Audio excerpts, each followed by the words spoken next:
La criada consoló al hijo autista del millonario, y lo que él vio le rompió el corazón en silencio. El golpe seco de una puerta retumbó en la mansión. La voz grave y cortante de don Ernesto, el magnate dueño de medio Guadalajara, resonó en el pasillo como un trueno. «No quiero verlo llorar otra vez, Clara», rugió, con los puños cerrados. Pero ahí estaba ella, arrodillada junto al pequeño Mateo, un niño de apenas 8 años, con la mirada perdida y las manos temblorosas, mientras las lágrimas le corrían por las mejillas. Ella lo abrazaba con cuidado, acariciándole el cabello como si quisiera protegerlo del mundo entero. Si esta historia ya te atrapó, regálanos un like y cuéntanos en los comentarios desde donde nos estás viendo.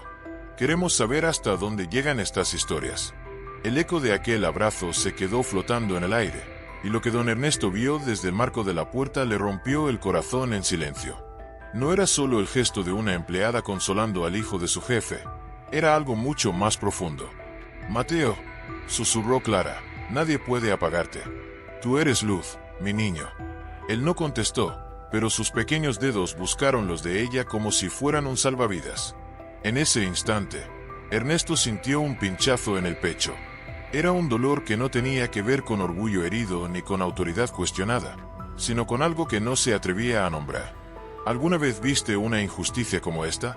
Déjamelo en los comentarios. Y si esta historia toca tu corazón, no olvides suscribirte. Cada día compartimos relatos que nos recuerdan que aún existe humanidad. Todo había comenzado esa mañana, cuando Mateo, tras un berrinche en la escuela, se negó a subir al coche con su chofer. Clara, que siempre lo entendía sin palabras, se ofreció a caminar con él hasta la casa. Bajo el sol de mediodía, con el ruido de los coches de fondo y el aroma a tortillas recién hechas de una fonda cercana, ella le habló con paciencia infinita. «No importa lo que digan los demás, Mateo. Ellos no saben cómo sientes las cosas». Él seguía serio, arrastrando los pies, pero sus hombros se relajaban poco a poco. Clara le enseñaba a respirar profundo, a contar hasta 10, y le cantaba bajito una canción que su abuela le había enseñado en Puebla. Cuando llegaron a la mansión, Ernesto los vio por la ventana. Vio la mano de su hijo aferrada a la de la criada, y algo dentro de él se encendió, y no precisamente en un buen sentido. Para un hombre como él, acostumbrado a que todo se solucionara con dinero, aquella imagen parecía una afrenta. ¿Por qué su hijo necesitaba el consuelo de una empleada? ¿Acaso no era suficiente todo lo que él le daba? «Clara», dijo, con la voz más fría de lo que pretendía, «sube al niño a su habitación. Necesito hablar contigo». Ella asintió, sin soltar la mano de Mateo. «No pasa nada, mi niño. Yo estaré aquí». Pero mientras subían, Ernesto no dejaba de mirar ese vínculo. Un vínculo que él, con todo su poder y riqueza, no había podido construir con su propio hijo. En ese momento, aún no sabía que lo que había visto ese día cambiaría para siempre la manera en que entendía el amor, la familia y la verdadera lealtad. La puerta del despacho se cerró con un chasquido.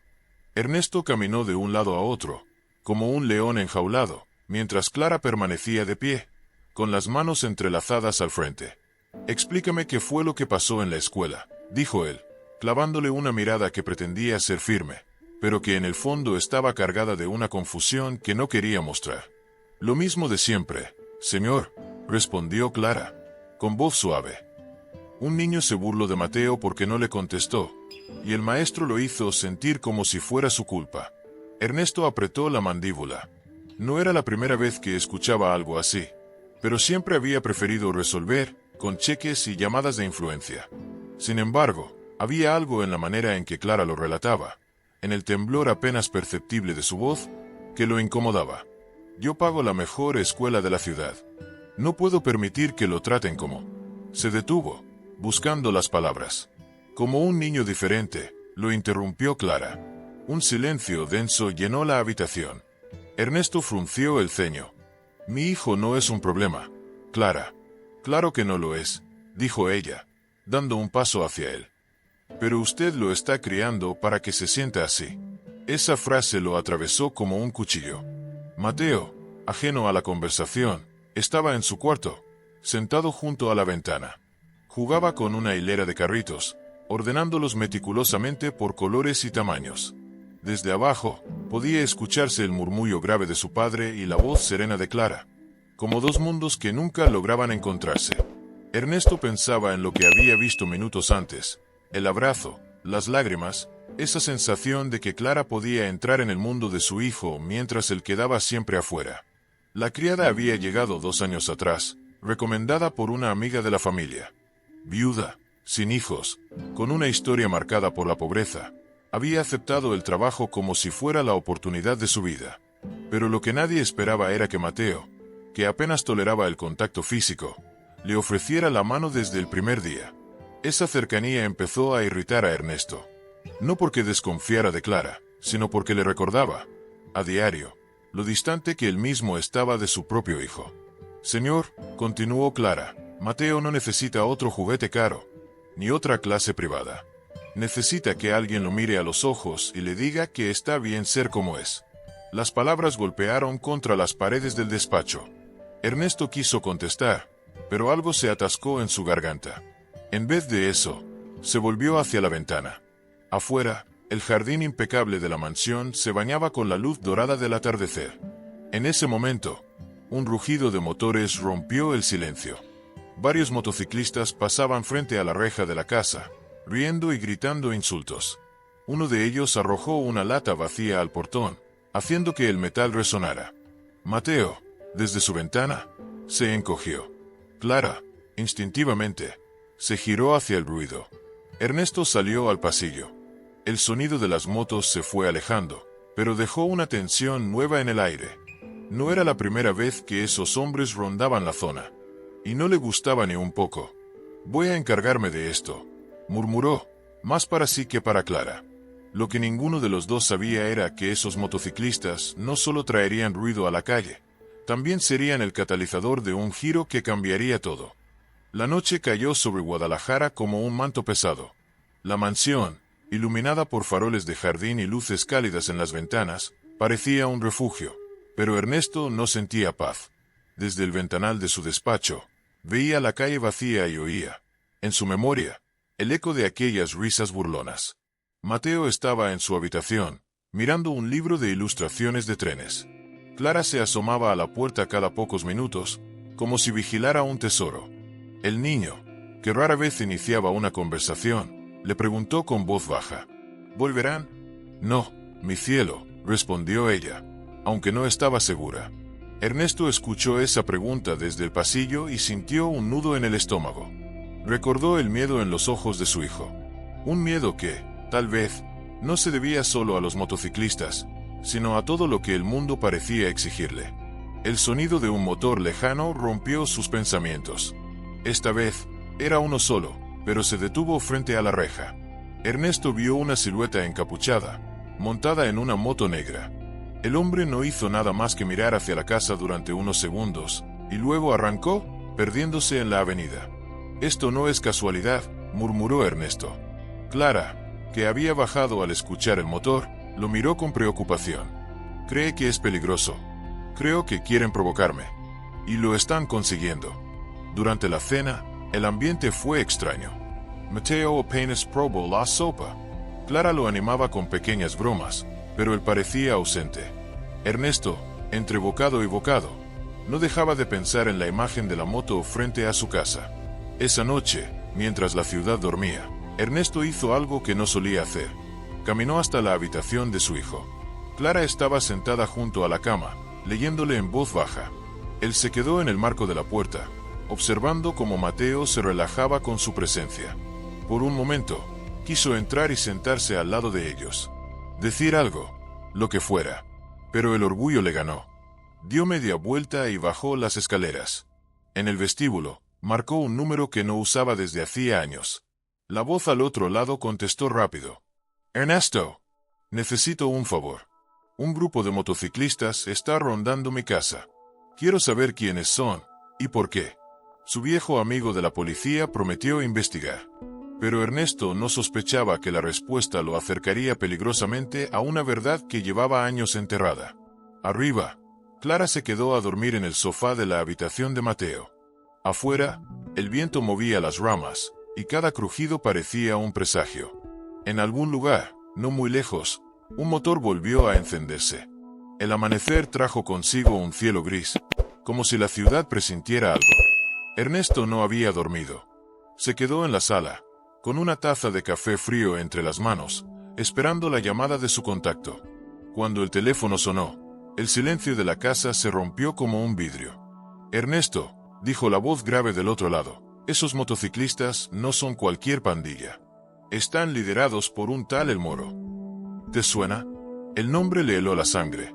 Claro que lo sonaba. Hacía más de 20 años, El Moro había trabajado para él, en negocios de los que nunca hablaba en voz alta. Negocios sucios, que Ernesto había dejado atrás cuando nació Mateo. ¿Qué quieren?, preguntó, apretando el teléfono contra la oreja. ¿Dinero o venganza? Tal vez las dos cosas. En ese momento, un ruido en las escaleras lo hizo girar. Clara bajaba con Mateo de la mano. El niño aún tenía el cabello despeinado y un pijama de trenes. Al verlo, esbozó una media sonrisa que Ernesto no supo cómo devolver. Clara percibió su tensión. ¿Pasa algo?, preguntó, con un tono firme, como si quisiera arrancarle la verdad. Nada que no pueda manejar, mintió él. Pero la mentira se le quedó atascada en la garganta cuando, al abrir el periódico sobre la mesa, vio una noticia pequeña en la esquina: motociclistas implicados en incendio de taller mecánico. El taller pertenecía a un viejo amigo suyo, y el incendio había ocurrido la misma noche en que rondaron su casa. A media mañana, Clara salió con Mateo al parque. Él corría por el pasto, evitando a los otros niños, mientras ella los seguía con paciencia. No notó que, a lo lejos, un hombre con chaqueta de cuero y casco oscuro estaba detenido junto a una moto, observándolo sin moverse. Cuando Clara lo vio, sintió un escalofrío.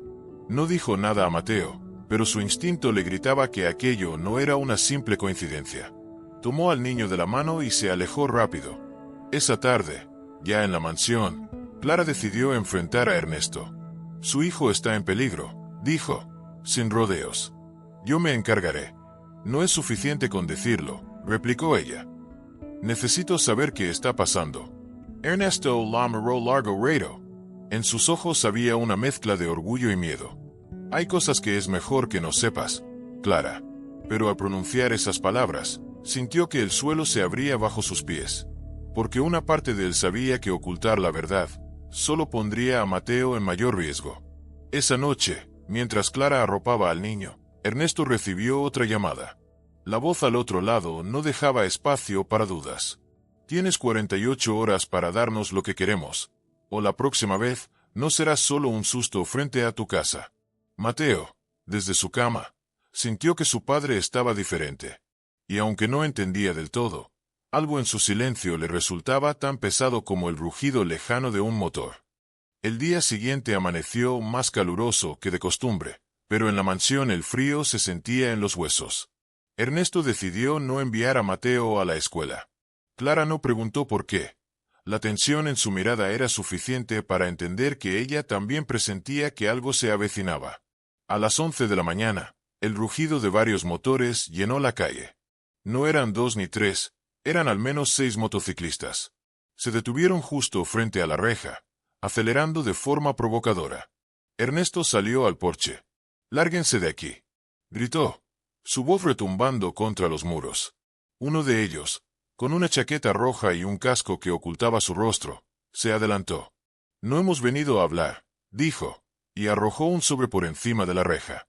El sobre cayó a los pies de Ernesto. Dentro había una foto, Mateo jugando en el parque, con Clara detrás. En la esquina, escrita con marcador negro, una frase: «El tiempo corre». Desde la ventana del segundo piso, Clara vio la escena. Sus manos temblaban mientras apretaba los hombros de Mateo para que no se acercara. El niño, inquieto por el ruido, trataba de asomarse, pero ella lo apartó con un susurro. «No Myers, mi cielo». Ernesto apretó el sobre con fuerza. El hombre de la chaqueta roja hizo un gesto, y los motores rugieron otra vez antes de alejarse, dejando un olor a gasolina y amenaza en el aire. Adentro, Clara bajó de inmediato. «Esto no es un simple susto», dijo, enfrentándolo.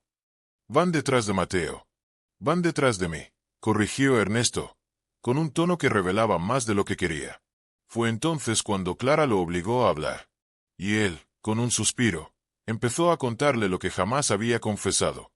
Que en su juventud, desesperado por expandir sus negocios, había aceptado la protección de un grupo criminal liderado por un joven que todos llamaban el Moro. Que se había desligado cuando nació Mateo, pero no antes de dejar heridas y deudas que nunca cerraron. «Si hubieras visto cómo me miró ese hombre en el parque», murmuró Clara, horrorizada. «¿En el parque?» Ernesto se tensó. «¿Cuándo fue eso?» «Ayer. Pensé que no era nada, pero...» En ese momento, Ernesto comprendió que la amenaza estaba más cerca de lo que pensaba. No era un juego de intimidación. Ya habían estado lo suficientemente cerca de Mateo como para tomarle fotos sin que nadie lo notara. El teléfono de Ernesto sonó. No era un número conocido. Contestó. «Tienes hasta mañana al mediodía», dijo una voz ronca. Después, el niño desaparece. Clara sintió que las piernas le fallaban. Ernesto, en cambio, se quedó inmóvil, con los ojos clavados en el suelo. Pero en su interior, algo se encendió. Una decisión que cambiaría el rumbo de todo. Lo que nadie imaginaba era que esa decisión involucraría a Clara de una manera que pondría a prueba su lealtad, su valentía, y el vínculo inquebrantable que había construido con Mateo. El reloj marcaba las 8 de la noche cuando Ernesto llamó a Clara al despacho. Afuera, el viento golpeaba las ventanas, y cada sombra en el jardín parecía moverse. «Necesito que te lleves a Mateo», dijo sin rodeos. «Esta noche». «¿A dónde?» «A un lugar seguro. Tengo una cabaña en Tapalpa. Nadie sabe de ella». Clara lo miró como si no estuviera segura de haber oído bien. «¿Y usted?» «Yo me quedaré. Si me voy, ellos irán detrás. Si me quedo, tal vez pueda detenerlos». El silencio entre ambos se llenó con el sonido lejano de un motor que pasaba. Clara pensó en decir que no, que era demasiado peligroso, pero entonces recordó la foto en el sobre, y como Mateo se había encogido en el parque. «Está bien», susurró. «Pero si pasa algo». «No va a pasar nada», la interrumpió Ernesto, aunque sabía que esa promesa era tan frágil como el vidrio. Subió las escaleras y entró al cuarto de Mateo. El niño estaba sentado en la cama, haciendo torres con bloques de madera. «Mi cielo», dijo Clara, agachándose a su altura, «vamos a dar un paseo». «¿A esta hora?», preguntó él, extrañado. «Sí, será una aventura. Solo tú y yo». Mateo dudó, pero al ver que ella le sonreía, aceptó. Mientras lo ayudaba a ponerse un suéter, Clara sintió un nudo en la garganta. Bajaron por la puerta trasera, evitando el vestíbulo. Ernesto los esperaba con las llaves de una camioneta vieja que usaba poco. «Conduce por la carretera secundaria. No te detengas por nada», le indicó. «Si recibo una llamada, contesta solo si es mi número». Clara asintió. Subió a la camioneta con Mateo y arrancó. El motor tosió un par de veces antes de tomar ritmo. A medida que se alejaban, las luces de la mansión se hicieron más pequeñas en el retrovisor.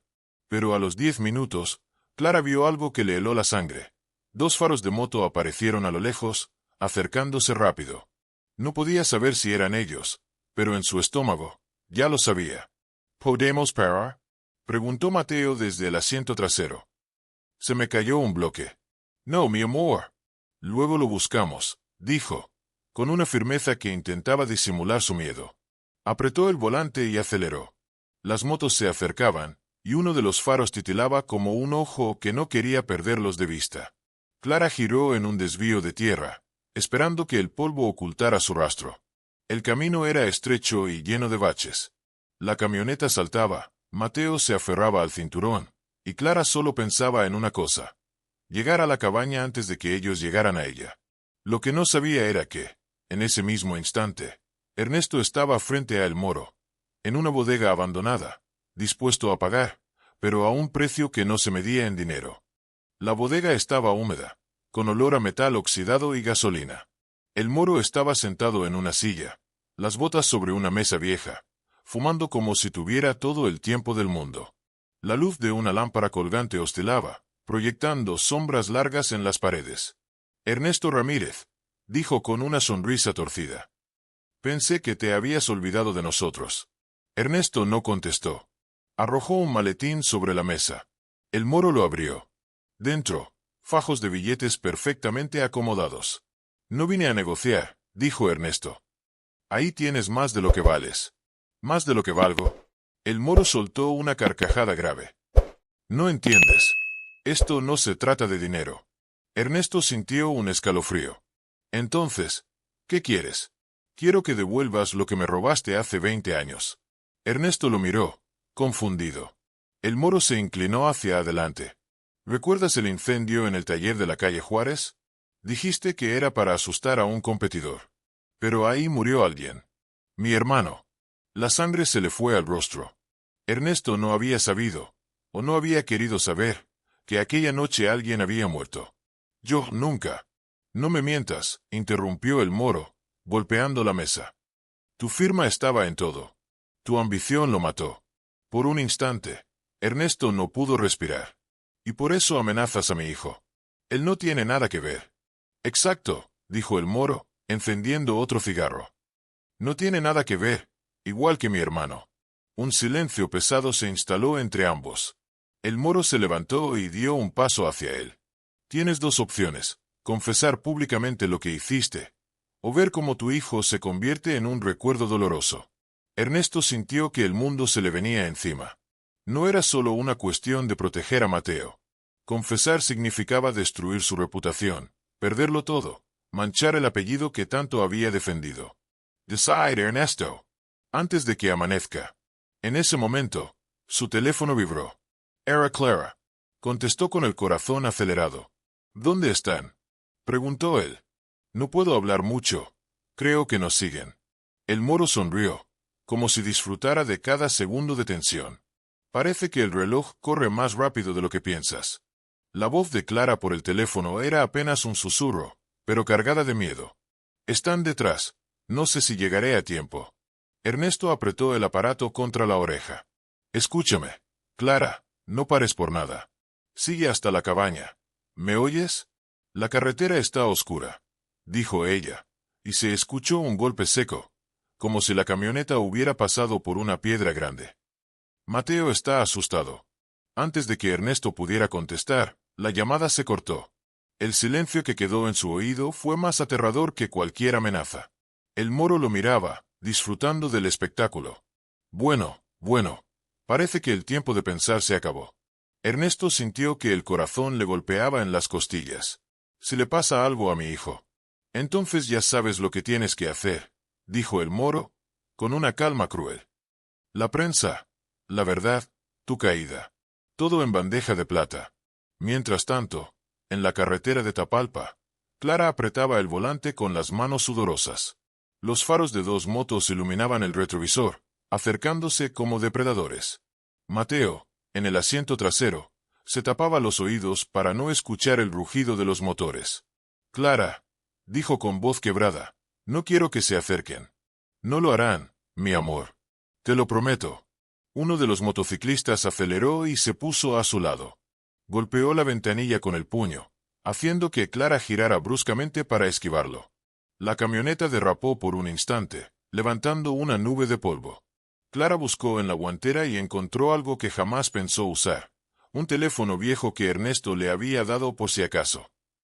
Marcó rápido. Esta vez, Ernesto contestó al primer timbrazo. Dime dónde están. Ordenó él. En el kilómetro 42, voy a intentar perderlos en la curva grande. Ernesto Moroa El Moro. Detén a tus hombres. Ahora. No soy yo quien tiene que detener nada. Decide, Ernesto. O hablas, o se acaba el juego. En la carretera, Clara giró bruscamente en la curva, y una de las motos perdió el control, cayendo al asfalto. La otra dudó por un segundo, pero volvió a acelerar. En la bodega, Ernesto sintió que algo dentro de él se rompía. Sacó el teléfono, buscó un contacto, y marcó el número de un periodista que había jurado no volver a ver jamás. Tengo una historia para ti, dijo, con la voz firme pero el alma hecha trizas. Y quiero que la publiques esta noche. El moro sonrió. Sabía que todavía quedaba algo de hombre en ti. Apenas 20 minutos después, las palabras de Ernesto ya estaban en el aire. El noticiero nocturno interrumpió su programación para transmitir la confesión. Un empresario reconocido admitiendo haber ordenado un incendio años atrás, revelando nombres, fechas y un pasado que la ciudad entera había ignorado. En la bodega, el moro observaba la pantalla de un pequeño televisor viejo. Su rostro, hasta entonces duro como piedra, se relajó apenas. No pensé que tu orgullo fuera tan fácil de romper. Cumplí mi parte, dijo Ernesto, con la voz seca. Ahora cumple la tuya. El moro hizo un gesto a uno de sus hombres. Este sacó un radio y murmuró unas palabras. En la carretera, la voz llegó a los motociclistas que seguían a Clara. Déjenlos ir. El asunto está cerrado. Pero no todos obedecieron. Uno de ellos, el de la chaqueta roja, apretó el acelerador. Yo no tomo órdenes de nadie, gruñó en su casco. Clara vio que, en lugar de disminuir la velocidad, la moto se acercaba más. La curva final hacia la cabaña estaba cerca, pero el camino era estrecho y lleno de piedras. Un movimiento en falso y todo acabaría mal. Aguanta, Mateo, dijo ella, intentando mantener la voz firme. Ya casi llegamos. En la bodega, Ernesto intentó llamar de nuevo a Clara, pero no había señal. La espera lo estaba matando. El moro, se aparta la vista de la pantalla, murmuró. Si todo sale bien, tu hijo estará a salvo antes de que salga el sol. Si no, bueno, ya sabes. En la carretera, la moto de la chaqueta roja se emparejó con la camioneta. Golpeó la puerta con fuerza, haciendo que Mateo gritara. Clara giró el volante hacia él, obligándolo a frenar para no caer. Aprovechó el momento para acelerar con todo lo que daba el motor. Las luces de la cabaña aparecieron a lo lejos, como un faro en la oscuridad. Clara sonrió por primera vez en horas. Llegamos, susurró. Pero justo antes de entrar al camino de tierra que llevaba a la cabaña, escuchó un último rugido de motor detrás de ella. La chaqueta roja había vuelto. Y esta vez, no parecía dispuesto a dejarla escapar. La moto de la chaqueta roja se lanzó hacia la camioneta como una flecha. Clara sintió el impacto en la parte trasera y casi perdió el control. Mateo gritó su nombre, aferrándose al cinturón. No te soltar, le dijo ella, más a sí misma que a él. Con el corazón latiendo en los oídos, Clara giró bruscamente en el camino de tierra hacia la cabaña. Las piedras saltaban bajo las ruedas, el polvo cubría el parabrisas, y la moto seguía detrás, más cerca que nunca. De pronto, unas luces potentes iluminaron el sendero desde el frente. Era una camioneta negra que bloqueaba el paso. Un hombre bajó del asiento del conductor, Ernesto. Había dejado la bodega antes de que el moro cambiara de opinión. Y ahora estaba allí, de pie, con los brazos extendidos, como si pudiera detener la moto con el cuerpo. El motociclista dudó apenas un segundo, pero fue suficiente. Ernesto corrió hacia él, y con un movimiento brusco, lo empujó hacia el costado. La moto se tambaleó, cayó sobre la tierra y rodó varios metros. El rugido del motor se apagó de golpe. Clara frenó junto a Ernesto. Bajó del vehículo, temblando, mientras Mateo corría a los brazos de su padre. Fue la primera vez que Ernesto lo abrazó con fuerza, sin importar que el niño se pusiera rígido. «Estás a salvo, hijo. Estás a salvo», susurró, con la voz quebrada. El resto de la noche fue un borrón de sirenas, patrullas y preguntas. El moro cumplió su palabra, ordenó a los suyos que se retiraran. Ernesto, por su parte, se entregó a las autoridades después de asegurarse de que Mateo y Clara estaban a salvo en la cabaña. Pasaron semanas antes de que la ciudad dejara de hablar de la confesión. Ernesto perdió su fortuna, sus empresas y su prestigio. Pero ganó algo que nunca había tenido, la confianza de su hijo. En un banco del parque, Clara veía a Mateo correr, más libre que nunca. Ernesto se sentó a su lado. «Gracias», le dijo. «Sin ti, no estaría aquí». «No me agradezcas a mí», respondió ella. «Agradece a tu hijo, que te dio el valor de hacer lo correcto. Si esta historia tocó tu corazón, cuéntame en los comentarios qué te pareció y qué enseñanza te dejó. Tus palabras inspiran a otros y nos ayudan a seguir compartiendo relatos que nos recuerdan que aún existe humanidad.